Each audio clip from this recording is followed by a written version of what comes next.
La beauté extérieure, aussi éclatante soit-elle, cache souvent des ténèbres que seul le cœur peut comprendre. Amina, choquée par ces paroles, se moqua de lui. « Je ne sais pas de quoi tu parles, vieil homme. »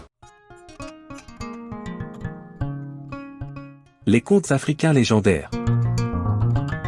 Beauté maudite. Dans un village reculé, caché entre les montagnes, vivait une jeune fille nommée Amina. Dès sa naissance, il était évident qu'elle était d'une beauté exceptionnelle. Sa peau, d'un éclat doré, brillait comme le soleil sur la mer calme. Ses cheveux étaient longs, noirs comme l'ébène, et ses yeux d'un bleu profond scintillaient comme des étoiles dans un ciel sans nuages. Amina était la fille la plus belle de la région, et sa beauté envoûtait tous ceux qui la croisaient. Les villageois, en particulier les hommes, l'admiraient sans réserve. Elle était l'objet de toutes les conversations, de tous les désirs et de toutes les spéculations. Les femmes, quant à elles, se regardaient en silence, jalouses et envieuses de la perfection de son apparence. Amina n'était pas simplement belle, elle était l'incarnation même de la beauté.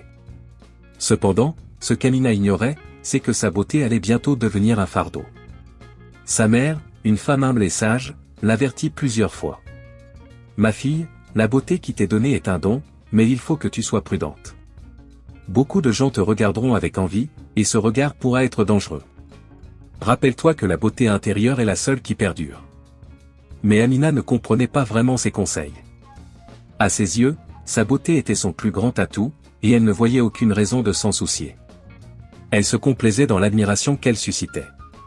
Elle recevait des cadeaux, des mots doux et des regards pleins de désir de la part des hommes du village. Elle avait tout ce qu'elle voulait, et cela l'enivrait. Un jour, alors qu'elle se promenait près de la rivière, un homme étrange apparut devant elle. Il était vêtu d'un manteau sombre, et son regard était perçant. Il semblait différent des autres. Sa peau était ridée, son visage marqué par le temps, et ses yeux brillaient d'une étrange lueur. L'homme s'approcha d'Amina et lui dit d'une voix grave, « Je vois en toi une beauté qui dépasse l'entendement, mais sache que ce que tu tiens pour un don est en réalité une malédiction. La beauté extérieure, aussi éclatante soit-elle, cache souvent des ténèbres que seul le cœur peut comprendre. » Amina, choquée par ces paroles, se moqua de lui. « Je ne sais pas de quoi tu parles, vieil homme. Ma beauté est mon trésor, elle m'ouvre toutes les portes, et personne ne peut m'arrêter. » L'homme, sans dire un mot de plus, tourna les talons et disparut dans la brume. Pendant les jours qui suivirent, Amina ne cessa de penser à cette rencontre.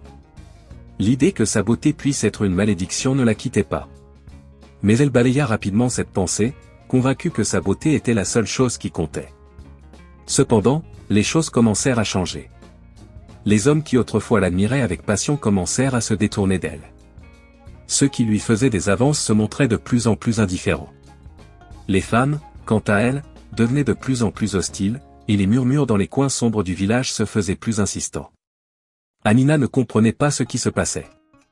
Un jour, elle se rendit dans la maison d'une vieille voisine, espérant trouver des réponses. La vieille femme, au visage marqué par les années, la regarda avec des yeux pleins de sagesse et lui dit, « Ma fille, ta beauté est en train de te perdre.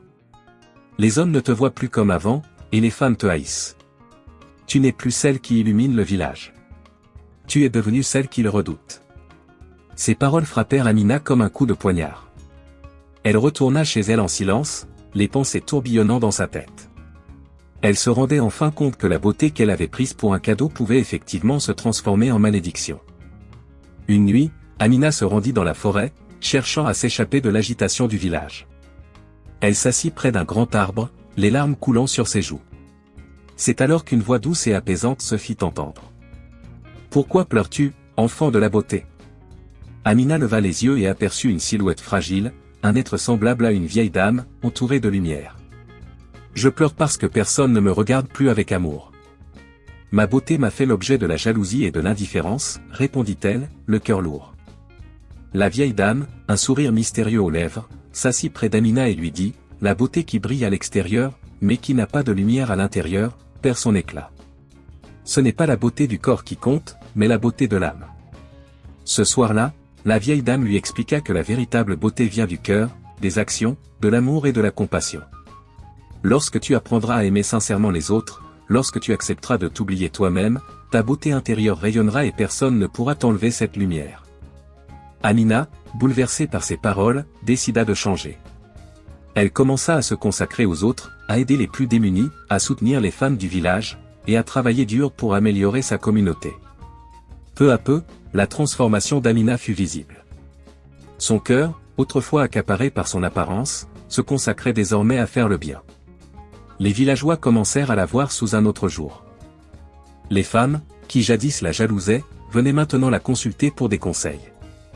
Les hommes qui la fuyaient par crainte de sa beauté commencèrent à la regarder différemment, non pas pour son apparence, mais pour la noblesse de son âme. Amina ne se souciait plus de la manière dont elle était vue, elle se sentait épanouie dans sa nouvelle manière d'être. Ainsi, Amina, autrefois la fille la plus convoitée du village, devint la femme la plus respectée et aimée pour son cœur pur.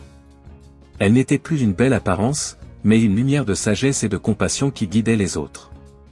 Alors, lorsque le vieux sage réapparut dans le village, il sourit en voyant le changement qui s'était opéré en elle. Il dit, « Voilà la véritable beauté, celle qui ne se démode jamais, celle qui réside dans l'amour et la générosité envers les autres. » Amina vécut le reste de sa vie en paix, entourée des gens qu'elle avait aidés, sachant que sa véritable beauté ne se trouvait pas dans son reflet, mais dans les actes qu'elle accomplissait chaque jour.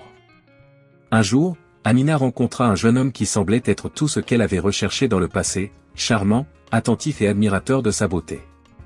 Ce dernier lui offrit un collier d'or et lui parla des merveilles de la vie. Mais Amina, bien qu'ayant apprécié ses paroles, sentit une étrange distance entre eux. Elle se rendit compte que ce qui l'avait attiré autrefois chez les hommes n'avait plus la même signification. Le jeune homme, séduisant à l'extérieur, ne portait pas la lumière intérieure qu'elle recherchait. Amina décida de le tester. Au lieu de répondre à ses avances avec enthousiasme comme elle l'aurait fait autrefois, elle le conduisit dans la maison de la veuve du village, une femme âgée, mais d'une sagesse immense, qui vivait dans la pauvreté. Là, elle lui demanda de l'aider à reconstruire la maison délabrée de la vieille dame. Le jeune homme, gêné par l'idée de se salir les mains, refusa poliment.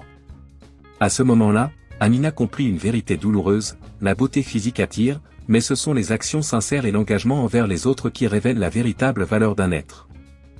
Ce rejet de la superficialité renforça encore davantage sa détermination à ne plus chercher l'amour dans les yeux des autres, mais dans la lumière qu'elle pouvait offrir elle-même. Elle continua d'apporter son aide dans le village, en organisant des marchés pour les plus pauvres et en enseignant les arts de la couture et de la poterie aux jeunes femmes. Elle devenait une véritable source d'inspiration pour la communauté. Un an après sa rencontre avec la vieille dame, le village traversa une période de grande sécheresse. Les récoltes furent mauvaises et l'eau commença à manquer. C'est alors qu'Amina prit l'initiative d'organiser une collecte de vivres et d'eau pour les familles les plus vulnérables. Chaque jour, elle parcourait le village, apportant des solutions, encourageant les autres à se rassembler pour aider ceux dans le besoin. Ses efforts attirèrent l'attention d'un prince qui, après avoir entendu parler de son travail, décida de la rencontrer.